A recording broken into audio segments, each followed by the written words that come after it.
Só esperando ele aceitar o convite.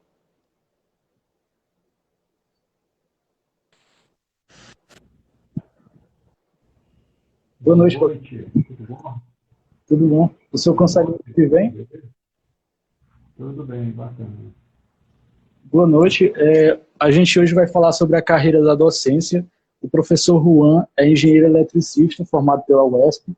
Ele é mestre em engenharia elétrica pela UFP e ele é professor do curso de engenharia elétrica da UESP e é coordenador do curso de engenharia elétrica da UESP. Eu queria que o senhor começasse se apresentando. Eu já fiz uma breve apresentação.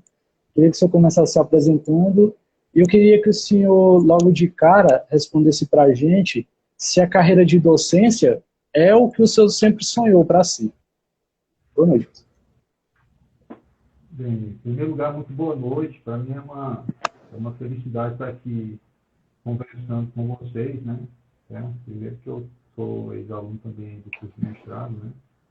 Sou aluno, né, do curso de graduação lá da UESP, né, de engenharia elétrica, de mestrado na UFP, né? Certo? E assim, então vamos, finalmente, por conta do tempo, né? Que é um tempo bem resumido, né? Então, assim, para mim, a docência, eu acho assim, acho que ela tem um pouco mais do que eu esperava, né? Certo? Eu acho que não é só o que eu esperava, né? Porque ela na realidade, ela constrói, a gente não só colabora com o discente, como também a gente constrói para os nossos valores, né? Certo? Dentro da docência, né?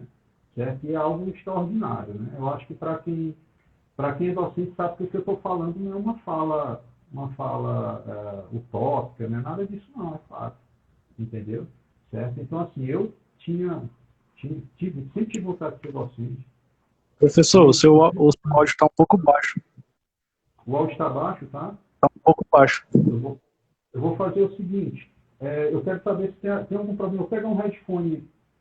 Pode pegar. Pode ser? Esse aqui eu estou achando aqui que ele está com esse delay aí. Qual que é o dele?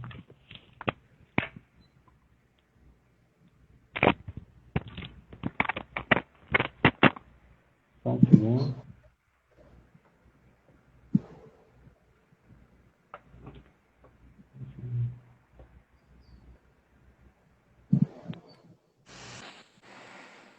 O áudio está melhor, tá? Tá, melhorou bastante. Melhorou? Vamos fazer sem áudio mesmo, né? Sem áudio não, sem o fone, né? Certo? O fone está atrapalhando mais que está ajudando. Eu estou escutando direitinho, né? Então, pronto. Então, para mim, a docência é uma realização, de verdade, sabe? Desde quando eu fui, acho que quando eu fiz o vestibular, eu fiz, na realidade, pensando em migrados desde muito tempo, né? Até porque eu sou também aluno do Instituto Federal, fiz eletrotécnica lá. Então, eu sempre quis seguir na carreira de engenheiro eletricista, né? Certo? Só que, durante o curso, eu conheci um professor que me inspirou muito, né? Foi o Flávio, certo? Eu acho que quem foi aluno dele sabe do que eu estou falando, né? Pelo jeito que ele falava, pelo jeito que ele explicava, né? E desmistificando, né?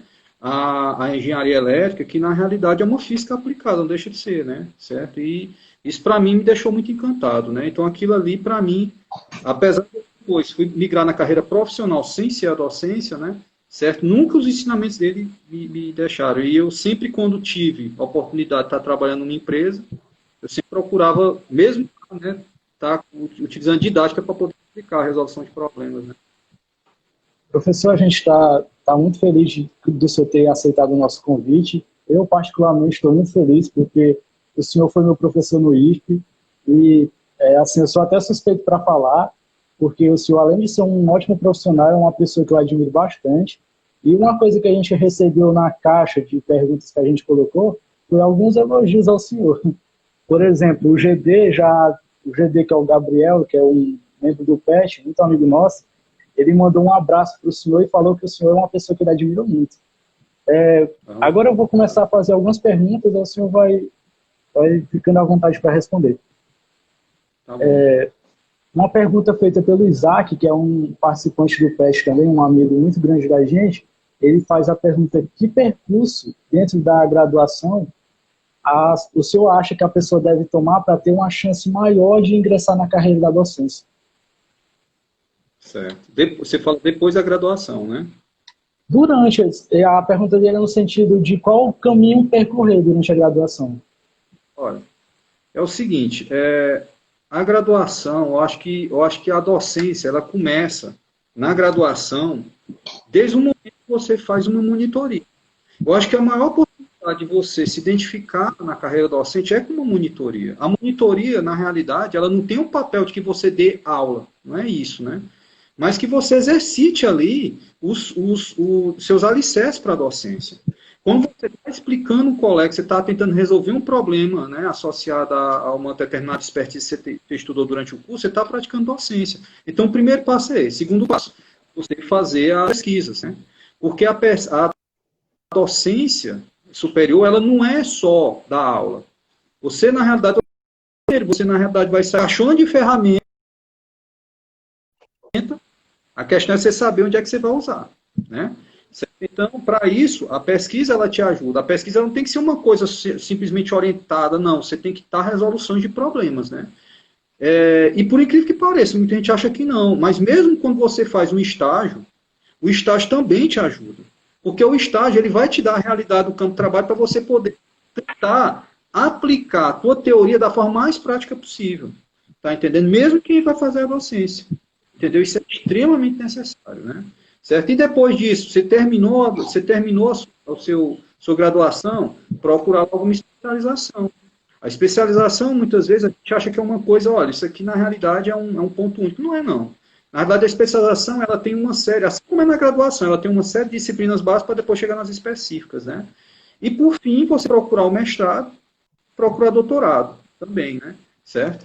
Que, na realidade, isso é algo complementar e muito importante, né, para a docência. Agora, você não precisa fazer só tentar procurar um concurso depois que você tiver um doutorado, não precisa disso. Você pode fazer isso muito antes, até porque o mercado precisa, viu? Aqui precisa bastante. É até uma pergunta que está vindo aqui, que foi feita pelo GD também. Ele pergunta quanto tempo o senhor levou desde a graduação até a carreira, até atingir o posto de professor hoje. Quanto tempo mais ou menos levou isso? Você fala quando eu terminei a graduação para começar a exercer, acho que foi, sei lá, acho que uns 15 dias. Porque foi o seguinte, né? Como eu já disse, eu adoro ensinar, né? Então, assim que eu me formei, eu ainda não tinha a minha especialização, né, completa. Então, é nesse momento que você não pode, para você dar se você poder dar aula no ensino superior, você tem que ter, no mínimo, especialização, né? Certo? Só que para o ensino técnico não necessariamente, depende muito de como é que a instituição vai cobrar, né? E na época tem uma instituição aqui que tinha essa possibilidade, né? Uma instituição privada na época, né? De ensino técnico, e eu apresentei meu currículo, etc., né? E fui contratado logo em seguida, né? Certo? E já comecei a exercer já a carreira e gostava bacana demais, né?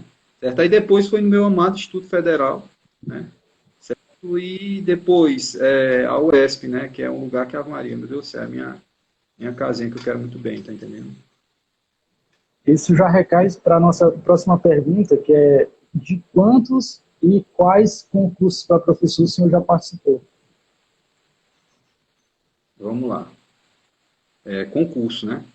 Eu acho que a gente pode até falar mais. Eu estou aqui preocupado que se passar o tempo, talvez não estou explanando legal.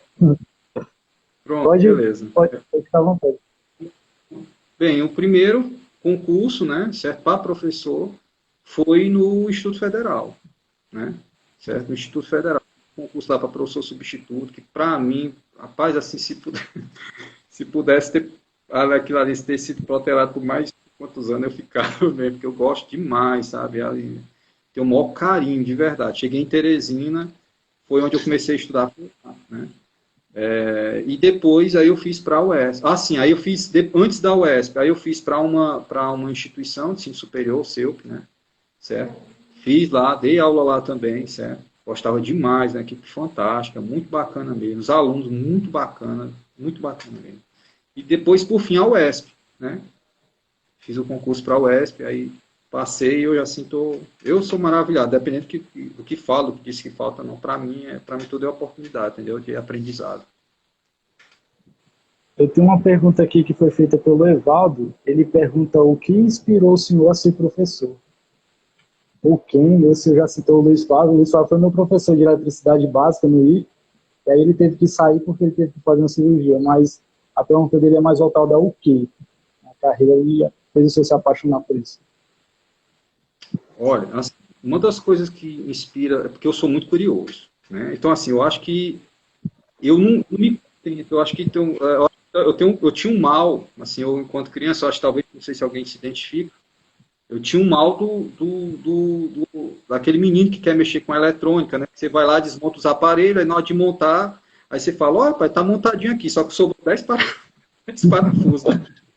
Então, querendo saber como é que as coisas funcionam, né? E, só que aí, por que eu fazia aquilo? Não é só porque eu queria aprender. É porque, na realidade, quando alguém me questionava, eu tinha gosto por explicar. Tá entendendo? Então, eu achava aquilo ali muito legal, né? Então, quando eu olhava uma lâmpada fluorescente, o funcionamento dela, né? Como é que o mercúrio se esconde para poder acender e por aí vai, aquilo ali me encantava, né? Então, assim, só que aí, quando eu vou colocar, eu conto como fosse uma história, e daquilo ali me motiva, né? Então, assim, para mim, eu acho que uma das coisas, por incrível que pareça, né, que a gente acha que para ser professor, você acha que tem que ser bom num determinado, sei lá, numa determinada disciplina. Eu não sei isso não, eu acho que é empatia, é muita empatia.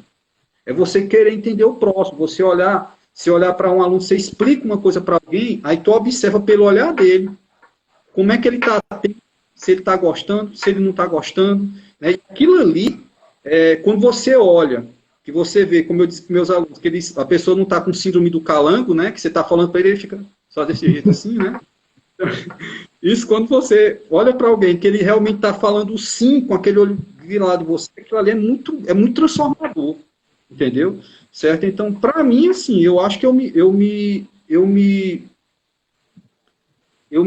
identifico muito, sabe, com o alunato, demais, demais. Eu acho que, para mim, eu acho que me completa, sabe?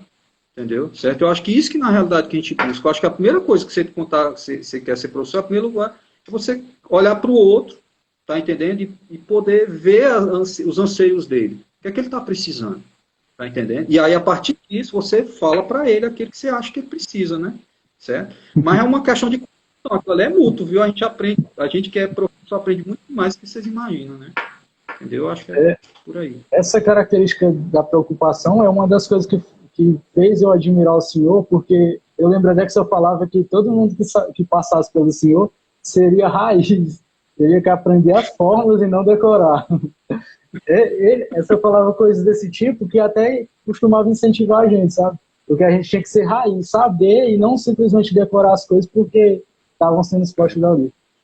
Aí, caindo nessa temática, nessa abordagem, tem uma pergunta que é minha, que eu queria saber, porque assim, eu tenho convivido com gente no espaço da universidade que, na minha opinião, parece ter uma espécie de vocação para a coisa, sabe?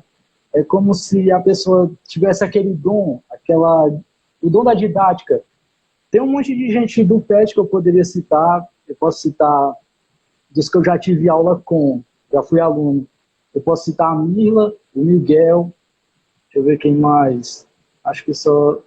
Mas tem muita gente boa que tem essa didática. E aí, nesse sentido, eu vou citar o Miguel especificamente porque eu já vi ele demonstrar abertamente o desejo de ser professor. Eu queria saber, assim, o quanto o senhor considera que essa vocação é importante para conquistar a carreira de docência? A pessoa ter vocação, o quanto isso é importante para conseguir? Legal, bacana. Ó, é engraçado, né? Que a questão de vocação é algo que ela às vezes, ela atrai a gente, né? Porque você acha, muitas vezes, você tem vocação para algo, né? E você tem uma experiência profissional, pessoal, né? Seja com uma tecnologia, seja com trabalhando alguém, né? E você observa que aquilo ali, oh, não, parece que eu nasci com isso aqui. Tá entendendo? Então, quando a gente fala de vocação, é um negócio que, obviamente, sempre ela vai contar e é muito importante, né? Não tenha dúvida. Só que, para mim, né, eu acho que a forma mais fácil de você perceber, sem você ainda não ter perceber sem perceber, digamos, né? É um negócio meio doido, mas de você tentar detectar que você tem a vocação sem você você necessariamente ter a certeza disso é quando você se importa. Tá entendendo? Quando você tem algo, você tem algo com você e você se preocupa em ensinar para alguém, né? Isso, na realidade, transmite o que o todo precisa, que ele quer a segurança, ele quer, na realidade, ele quer uma oportunidade de aprendizado, ele quer transformar a vida dele. Tem um monte de coisa que está embutida, né, no ser humano, né? Certo? Que ele busca no aprendizado. Por exemplo, vocês estão aí por quê? Né? Vocês estão aí por quê? Primeiro porque eu acho que vocês gostam, ou pelo menos acham que eu gostava quando foi fazer o vestibular, né? Segundo, que vocês têm uma visão que aquilo ali vai transformar a tua vida, não vai? Né? Que você vai, olha, eu vou poder ter família, eu vou poder ter filhos, né? Vou poder sustentar, vou poder transformar a vida dos meus pais, dos meus irmãos também, entendeu? E aí, quando você começa a olhar para o aluno, como você começa a olhar para alguém tentando ensinar, considerando as preocupações dele também, certo? Então, você tá, na realidade, você está fazendo uma pedagogia, praticamente, né? Sei lá, você está, de certa forma, ensinando. Então, para mim, a questão da vocação, ela às vezes é um pouquinho... A gente acha que vocação é aquela coisa que é muito... tem muita gente que tem um dom muito grande para explicar algo de uma forma, né, interessante. Quando vai lidar com outra pessoa, não sei porquê, é diferente. Entendeu? Ele pode compreender bem, mas a questão é como isso é transmitido, né? Então, eu acho que a vocação tem a dúvida, a vocação é importante, muito importante, mas para você detectar ela é quando você percebe que você consegue atingir, você consegue chegar a um questionamento da forma como a pessoa talvez esperava que ela queria, né? Certo? É por aí. Eu acredito, não sei se eu respondi de uma forma adequada, mas é por aí. Eu falei de vocação porque, assim, a carreira de professor é uma coisa bem específica mesmo. Para se interessar por isso, tem vários fatores envolvidos, porque, principalmente no nosso cenário da nossa educação brasileira, o professor muitas vezes não tem a valorização que deveria.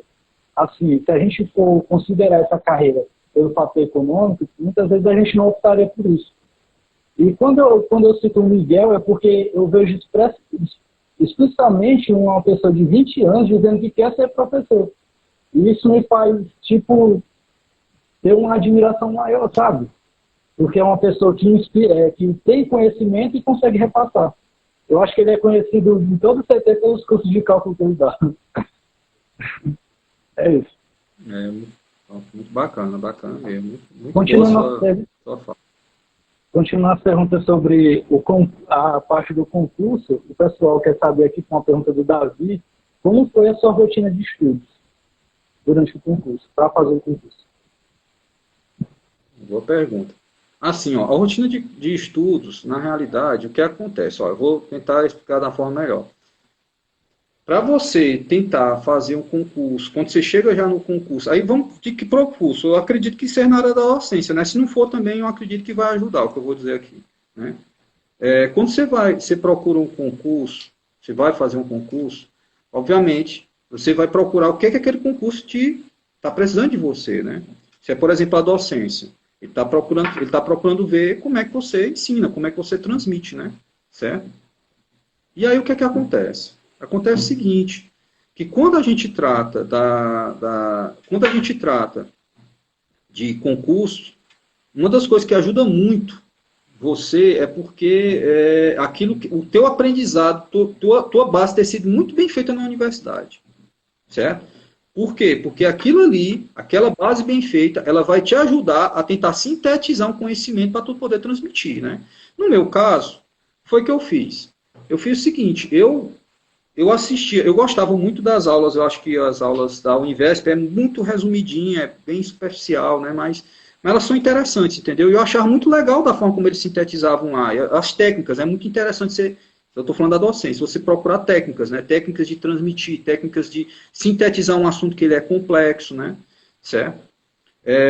Esse é um dos pontos, né? Que tu está falando para se preparar para o concurso, né? Obviamente, o que é que você vai precisar? Você tem que entender o seguinte, que é muito importante, mesmo depois que você sai da universidade, você continue publicando, você continue pesquisando, Tá entendendo? Você continue fazendo trabalhos, apresentando em congresso, procurando fazer capítulo de livro, tá entendendo? Isso é essencial, porque vai contar ponto, tá entendendo? Não tenha dúvida.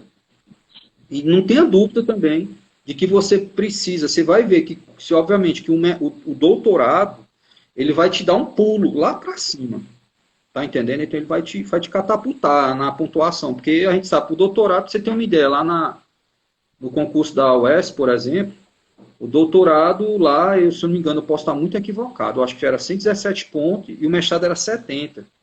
E especialização era 23. Entendeu? Né? Então, você tá vendo como tem uma margem grande, porque a instituição valoriza muito isso. Por que ela valoriza? Porque o MEC exige que uma quantidade X de professores de sua instituição seja pelo menos mestre ou doutor. Entendeu? É uma exigência dela. Eu particularmente... Essa foi uma pergunta eu acho que o principal... O mestrado e doutorado são realmente importantes em um concurso? É uma pergunta do João Victor. Você até pode falar. Eles são importantes, não tenho dúvida. O doutorado, às vezes, tem um... Eu fico muito triste, sabe? Porque, às vezes, você chega numa... Eu digo isso porque eu já escutei, não tinha participado de uma banca ainda de doutorado, mas tinha um colega meu que participou e falou para mim, rapaz, é muito triste, né? Eu tive uma banca que eu fui participar, eu cheguei com o mestre, o cara tem uma didática, que, pô, aquele cara ali é que eu tava precisando. Só que aí chegou um cara lá, doutor, e um outro docente lá, doutor, e acabou que esse doutor, ele não tinha, estava muito aquém de didática, certo? Só que aí ele teve esse ganho, né? Esse up, né? Certo? Lá para a titulação dele, entendeu? Então, para ele foi muito bom. Então, o que é importante não tenho dúvida, você faz doutorado, é importante, as instituições precisam. Agora, eu particularmente, eu acho que a gente precisa mais das pessoas que vestem a camisa mesmo, de querer, da educação, entendeu? Certo? É isso que a gente precisa, entendeu? A camisa da educação, querer ensinar, se doar, por aí vai, entendeu? A gente precisa de professores que façam mais do que a obrigação. É isso, nós vamos. Tem uma pergunta vinda do Miguel aqui, professor. Ele afirma, para ser professor, tem que ir atrás de pós-graduação e ter trabalhos publicados. E ele pergunta como o senhor se inspirou a fazer pesquisa para então se tornar professor? Como eu me inspirei para fazer... Ele está querendo... Deixa eu ver se eu...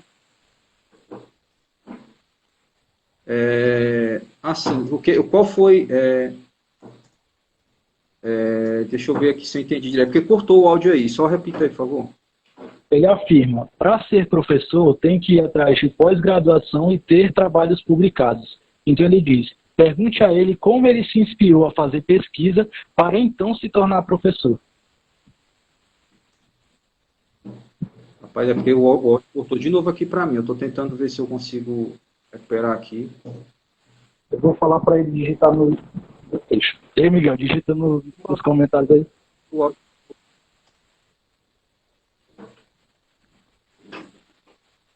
Ele está falando que é no sentido de o que levou o senhor a começar a pesquisar.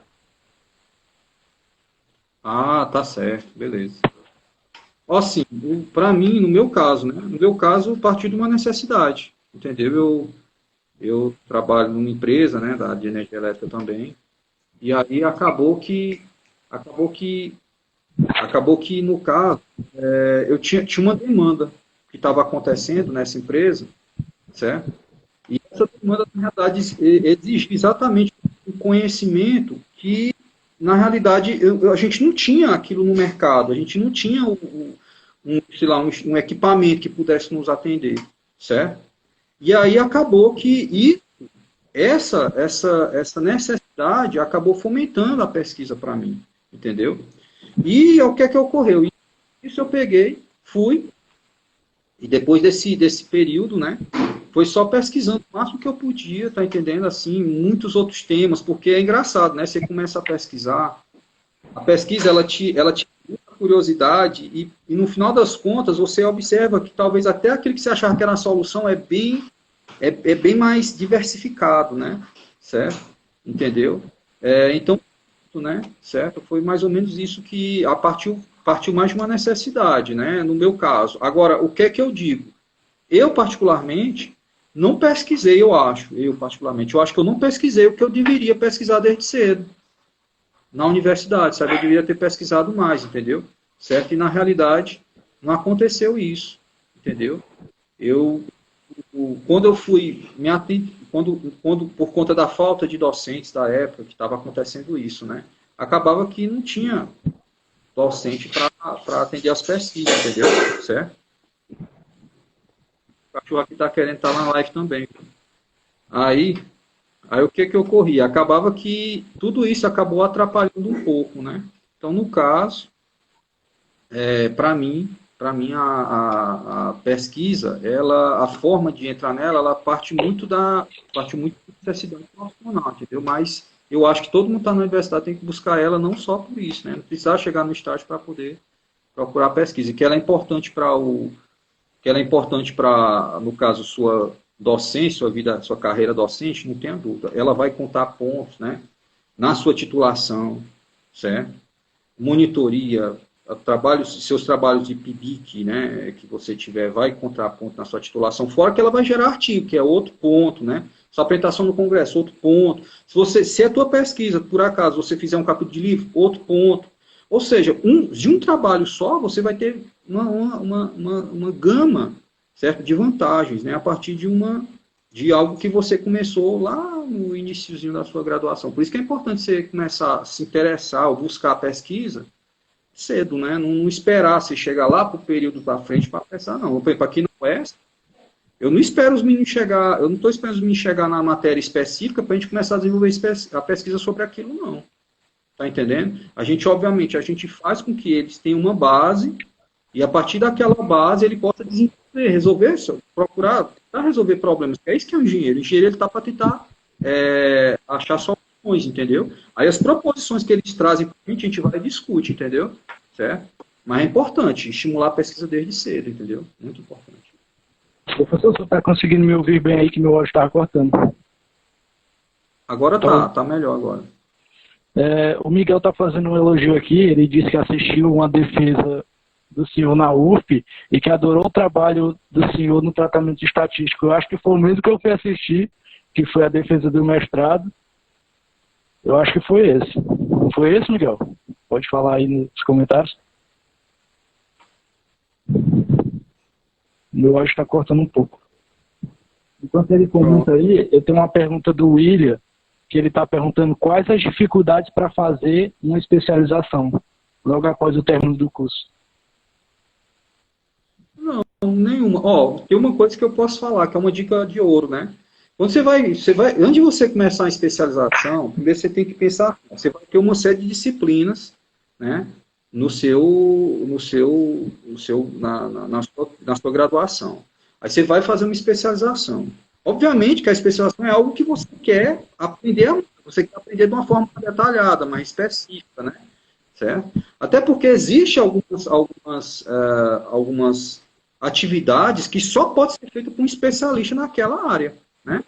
Só que antes de começar, primeiro, a dica de ouro é você tem que procurar saber no EMEC, né, que é do governo, né, no EMEC, né, emec.gov.br, você pode falar, e procurar se aquela instituição, aquela especialização são reconhecidas. É o primeiro passo, né?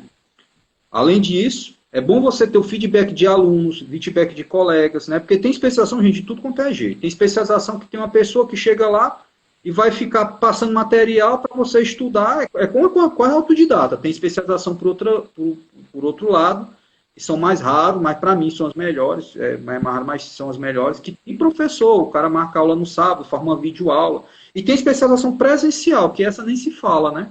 Certo? Vai ter o professor, né, e você vai falar sobre o que você quer agora. Não precisa você, eu acho, né? Não precisa você procurar uma especialização. Não tem especialização que eu estou procurando aqui. Não, rapaz, tem online. Tem muita especialização boa online. Tá entendendo? Certo? Por isso que é muito importante os feedbacks de pessoas que frequentaram, pessoas que foram atrás dessas especializações. Tá entendendo? E nunca esquecer de ver se ela realmente está certificada, né? Essa especialização. Professor, tem uma pergunta da Maria Clara. Você está ouvindo direito aí? Pronto, beleza, pode ir lá. Tem uma pergunta da Maria, ela está perguntando quais os maiores desafios que você enfrentou na sua carreira. A docente ou a A profissional? A docente. docente, né? A docente. Tá certo. Pronto, assim, eu digo, quando eu falei docente ou profissional, que na realidade eu tanto trabalhei na área como também sou docente, né? É o seguinte, eu acho que, para mim, na realidade, essa dificuldade ela se tornou uma oportunidade, né? Que foi estrutura, né? Eu acho que o ensino público, ele carece de uma visão realmente de investimento, né? Tá entendendo? Muitas vezes, nem sempre é culpa de quem está à frente do governo, sempre talvez é culpa de quem está à frente da gestão, certo? Mas o fato é o seguinte, se a gente, eu não estou dizendo que não é, eu estou simplesmente dizendo que nem sempre é, mas na maioria das vezes é, por isso que eu falei nem sempre, né? E o que é que ocorre? Quando essa estrutura ela não é montada de uma forma adequada, acaba que aquilo ali fica muito ruim, tanto para você ensinar, como para você estimular. Só que lá foi o que a gente fez, a gente viu que a gente tornou isso uma oportunidade, entendeu? Certo? Aquilo que faltava, a gente construir. Tá entendendo como a gente está construindo, por exemplo, módulos, né? Para trabalhar com a parte de automação, e construído bancada para trabalhar com a parte de geração, por aí vai, né?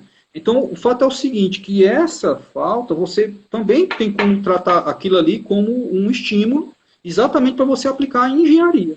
Entendeu? O nosso curso tem essa vantagem, gente. Vocês estão fazendo um curso, não sei se todo mundo que está aqui faz engenharia elétrica, né? Mas quem faz sabe que é um dos cursos que a humanidade precisa demais. Demais. A gente a engenharia, a eletricidade, ela é essencial para o ser humano, é essencial. Você já viu a confusão que acontece quando tem um blackout, vocês sabem disso, né? Então, por aí vai, né? Então, assim, eu acho que o maior problema que eu vi foi estrutural, né? Também a quantidade de pessoas, né, das instituições, que às vezes são poucas, né, certo? Isso aconteceu para todo lugar que eu fui, viu? Não teve nenhum lugar que eu cheguei que assim, não, tá tudo certinho, não, sempre tava faltando, sabe, o pessoal tava se desdobrando, né, certo? E a parte estrutural também, ela tem alguns lugares que é mais, outros é menos, mas assim, você tem que transformar, a princípio, né, você tem que transformar aquilo ali numa oportunidade de melhoria, entendeu? Certo? Tem uma pergunta aqui do professor Lira. Ele está perguntando como foi conciliar o trabalho na Chess com a graduação e o mestrado. Pai, professor Lira está aí, rapaz. Tudo bom, professor? Foi um grande prazer, professor, tá aqui com os meninos, né? Pronto. Olha, na realidade, a conciliar, acho que isso depende de duas coisas. Em primeiro lugar, você tem que querer. Eu acho que o Bernardinho, ele disse uma coisa. Ele veio aqui no Verdão, eu nunca esqueci isso. Ele disse uma coisa para mim, que na realidade, isso aqui não foi ele que criou, já existia, né? Mas eu nunca tinha escutado. E, escutei disso. Ele veio aqui com a seleção brasileira para fazer um jogo no Verdão. E lá no dia do jogo, ele falou um negócio legal. Ele falou assim: quando o cara perguntou, né? Para as coisas darem certo para você, qual o segredo? Perguntou desse jeito para ele, né? Qual o segredo? Você é um multicampeão, não sei o que lá tal. Aí ele falou assim: a vontade de se preparar tem que ser maior do que a vontade de vencer. Né? O que é que ele quis dizer? É o seguinte: se você tem muita vontade, você luta para que ele vai ter. Aquilo ali é questão de tempo, vai acontecer, né? Certo? Então, no meu caso, eu tenho minha função também, né? Certo? Mas, na realidade, isso na realidade, ela também facilita, né? Porque, assim, o conhecimento, eu aplico em sala de aula, tá entendendo? Certo? E isso serve para para muitos e muitos engenheiros que praticam a docência e também trabalham, tá entendendo? Também exerce funções de empresas, né? Certo? Eles aplicam a docência em sala de aula. Para mim, isso é uma oportunidade, entendeu? Certo? É a melhor oportunidade de você pegar a teoria, tá entendendo? E aplicar ela naquilo que você conhece. Tá entendendo? Então, para mim, assim, não teve uma dificuldade maior, tá entendendo? Para mim, nesse aspecto, não, entendeu? Pelo contrário, até ajudou para mim, né? Até ajudou. Não sei se eu respondi. Sim, professor. A Maria Clara está pedindo para o senhor falar das principais vantagens e desvantagens da carreira docente. As principais vantagens e desvantagens, né? Ih, rapaz. Suas perguntas. Vamos lá, ó. As principais vantagens que eu particularmente acho, é da carreira docente, né? é assim, é porque na docência você aprende várias formas, seja de uma mesma tecnologia, do mesmo conceito que você tem que transmitir, entendeu? Certo? Outra oportunidade é de você também ter contato com várias pessoas que pensam ou querem desenvolver aquilo que você também está pensando, que você também está imaginando, certo? Tanta coisa que para mim está até muito de sintetizar, né? Certo? Também a oportunidade de você também demonstrar, você também buscar, não só, eu estou falando só da parte do ensino, né? Mas também você poder praticar, assim como vocês não acham que é só os discentes que faz pesquisa, que está ali, que é o curioso. Não, o professor esse que faz mesmo, né? Certo? Então, de você continuar de uma forma bem específica, ou específica ou mais genérica, às vezes mais pesquisa você vai estar acompanhando vários alunos, né? Certo? De você praticar ou você tentar desenvolver tecnologias, socializar tecnologias, tá entendendo? Que é uma coisa que, qual docente que não gosta disso? Docente que, até um docente fala, mas tecnologia não, tecnologia tem toda a área. Até em letras, até não, desculpa, né? Em letras, em inglês, eles têm tecnologia, a forma de fazer aquilo, né? Certo? Biologia, né? E engenharia tem a nossa forma, né? Também, né? De praticar, né? Então, tudo isso tem como fazer. E a parte, eu acho que a parte mais, que eu acho que são as desvantagens, né? É o seguinte, eu não sei se é uma desvantagem não, sabe? Mas é porque a gente tem que se, como é a palavra? Se reinventar. Tá? Então, você tem que se reinventar muito para poder tentar resolver problemas que é na realidade inerente ao ensino no Brasil, entendeu? Então, para mim, eu acho que é ruim, isso não é tão bom. Por exemplo, você chega muitas vezes, tem um aluno que chega na universidade e a pessoa vai ensinar, por exemplo, eu vou dar uma disciplina específica, esse aluno tem que ter cálculo, o cara não sabe trabalhar com equação, a pessoa não sabe trabalhar com equação, né? E isso acaba porque a gente acha, às vezes, não sei se é uma desvantagem, não sei se eu não podia dizer uma desvantagem para o aluno, porque para mim, na verdade, a gente vai se reinventar para poder tentar resolver isso. Né? Para isso mesmo que tem os cursos de pré-cálculo, né? Para poder resolver essas problemáticas. Né? Mas eu acho que, assim, para mim, assim, desvantagem de verdade mesmo. Francamente, eu não consigo assim, botar qual é a desvantagem você acha. Porque eu acho que eu acho que a gente sempre está se reinventando. Eu acho que a gente sempre tem que buscar isso. Né? Então, não sei se isso seria bem uma desvantagem, não, entendeu? Seria algo bom. Porque você vai fazer isso no mercado de trabalho também. Né? Não só na docência. Professor, a Maria pergunta aqui se tem algo que o senhor faria diferente se pudesse voltar atrás na época da graduação. No sentido de conquistar. Se tem algo que o senhor faria diferente se pudesse voltar na época da graduação. Tem. Eu pesquisaria mais. Na realidade, eu procuraria, se não tivesse quem. Eu acho que chegasse, não, eu só tenho, porque às vezes também complica, né? Tem pessoa, não, eu só posso com 2 docentes, não pega mais de 2, né? Por aí vai, tem lá os motivos, né? Que isso na realidade não dá, não vamos entrar no mérito. Mas eu saía procurando, eu ia procurar, e se não achasse, eu começaria a pesquisar assim mesmo, tá entendendo? Procurar, eu daria o meu jeito. Né? Eu acho que o que aconteceu, teve isso, eu acho que eu demorei, foi um pouco tarde, né? Para iniciar, mas eu acho que por um lado também tem um lado bom, né? Que quando a gente começa, a gente já está mais maduro para compreender, saber das demandas, né? Entendeu? Então eu acho assim, eu acho que é na área da pesquisa em si, entendeu? Eu acho que isso eu teria feito antes, e também praticasse monitoria. Na primeira oportunidade de entrar nas monitorias, entendeu? Certo? Eu acho que era mais isso que eu procuraria, né, fazer, né, certo? Durante minha graduação, que a gente tem que buscar isso cedo, né? Nesse mesmo sentido, tem uma outra pergunta aqui do Davi, que ele pergunta: que conselho você daria para si mesmo na época da graduação? Conseguiu ouvir direito aí? Sei lá, rapaz, que era esse que eu acabei de falar. Esse ponto mesmo que eu acabei de falar, certo? Porque, assim, o restante, a gente também tem uma coisa que eu acho que não é um conselho que eu daria para mim mesmo, mas eu acho que fica aqui o recado. Eu acho que todas as turmas, gente, quando você entra na graduação, você tem que entender que você vai ser uma família durante 5 anos, no nosso caso, né, a engenharia elétrica, né? A gente vai fazer uma família ali por 5 anos, né? Vai ter nossas diferenças, né?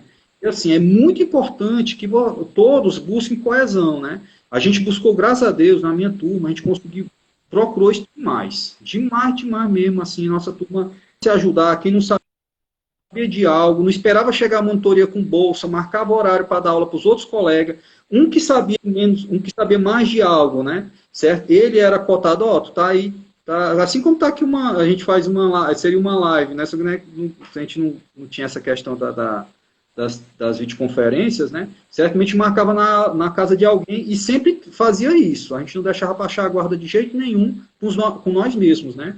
Certo? Então, assim, para mim, assim, eu não sei, que eu acho que o que deu para fazer, eu acho que o que eu faria diferente, eu já disse, né? Que na realidade era o conselho que eu me daria, né? Certo? Mas o restante eu acho que eu acho satisfatório, né? Entendeu? Professor, tem uma pergunta aqui, que é... Eu sou muito autocrítico, não. Se o senhor considera importante uma pessoa ter um bom networking para conseguir ser docente, tipo, conhecer muita gente, ter contato com muita gente, se o senhor conseguiu pegar... Eu entendi como é. Se o senhor considera importante, sim, se o senhor considera importante ter um bom networking para conseguir ser docente. Eu acho sim, tá entendendo? Acho que em toda profissão, é necessário network, entendeu? E o network, ele é importante porque, na realidade, o que é que vai acontecer? Você, olha, durante a graduação, olha, isso aqui é um fato, viu? Na minha turma, por exemplo, tem a turma, você sabe, toda turma é assim, né? Tem o pessoal da frente, tem o do meio e tem o do fundão, né? Tem mania de pegar e dizer que o pessoal do fundão é daquele jeito e tal, mas olha, na realidade, como a gente se dá bem, não tinha dessa, tipo, ó, ele é assim, assim, só que tinha os meninos que realmente ficavam no fundão porque gostavam lá da forma deles. Só que eles, por incrível que pareça, é muito engraçado isso, né? Porque os alunos, né, eles, na realidade, a maioria deles hoje são empleiteiros. Aí você fala, o que é que tem a ver uma coisa com a outra? Vou explicar. Quando eles chegavam no estágio, a facilidade deles de socializar ajudava muito. Tá entendendo? Então, assim, quando você está numa turma, né, com várias pessoas, né, certo? Essa questão da socialização, como é que você trata com o outro, com o próximo, né, se exercitar isso desde a graduação, é muito importante para a tua vida profissional. Então, o network, muitas vezes a gente exercita ele na sala de aula. Quando você está fazendo aquilo com seus colegas, você sabia disso? E quando você vai para a vida profissional, tá entendendo? Essa sua forma de tratar, essa forma de... Porque os engenheiros, eles vão ser... Ou eles vão ser um empreiteiro e por aí vai. Então, ele tem que saber lidar com... Ele tem que saber lidar com equipes, né? Certo? E no caso, quando você tem contatos com diversas pessoas que, na realidade, de expertise diferentes, na realidade, aquilo ali está te oportunizando. Quando você estou falando agora da docência, aquilo ali vai te dar oportunidade para você fazer pesquisas diferentes. Uma área talvez que tu não conhecia, você não conhecia, entendeu? Certo? E por aí, então é N vantagens. Eu acho muito importante o network, sim, com certeza. Em toda atividade profissional, inclusive, entendeu? Professor, tem uma pergunta aqui. Nesse momento de pandemia, o que o senhor acha do ensino EAD? Olha, é o seguinte, vamos aqui. Eu vou dizer que eu acho de fato. Né? Olha, assim, o ensino EAD, para mim, eu aplico, eu diria o ensino, mas, por exemplo, videoconferência, já faz um tempo que a gente aplica videoconferências para alguma reunião, que tem alunos que estão no interior, tem coisas que às vezes não dá para a gente falar, não é aula, viu? Né, mas durante a semana, né, e por algum motivo o aluno se desloca e tem uma coisa mais urgente, a gente já utilizava isso e meio que dava umas aulas nisso. Só que, vou te falar o que é que eu acho da questão do EAD. Ele é essencial, a gente está passando. Não vai ser mais a mesma coisa quando acabar essa pandemia. Se é que vai acabar, de fato, né?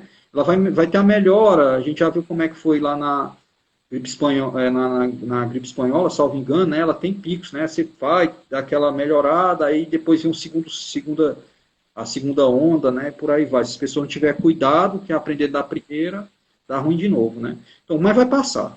Então é o seguinte, o EAD é uma coisa que vai ficar, ficou. Essas lives que a gente está falando agora não é tão comum, né? Só que por que essa live ela fica interessante? Porque eu estou te vendo e você está me vendo. Eu consigo interagir com você como se fosse presencial, né?